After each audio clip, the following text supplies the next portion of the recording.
Wono John Nene achak kodia angi yena ya ami thuolo mar mondo mi wach ni mogik ka watieko thuolo mar wemo rumo. Awacho ni wach na mogik dine ji ariyo. Mokwongo dine jo ODM moyier kanyo manyien. Uchumi mar Kenya rach.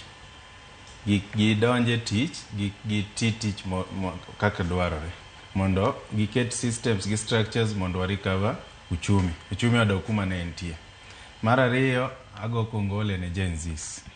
Gen Zs otimo gima duong', lakini amiyo gi kendo changamoto mondo gi organize, gibed gi leaders, opposition ni nono, nyocha gi push ma Jakom Raila Odinga makoro riwore gi sirikal ni emano yie ni mondo tim snap election mondo yier wabunge manyien.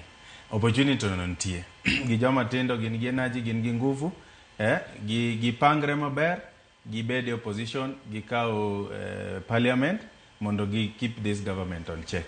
Hapa ni mane wachina mogi. Ero kama na inya John Nene. John Opiyo ka intiere county ma Homabay thuolo mar wemo rumo kinyi ma kawuono bendi winjo kaka jopinye county ma Kisumu loso kotudore kod jotend migepe ma koro sani bobed ka igoyo kogne od bura. Wachni mogik ka watieko kodi John Opiyo.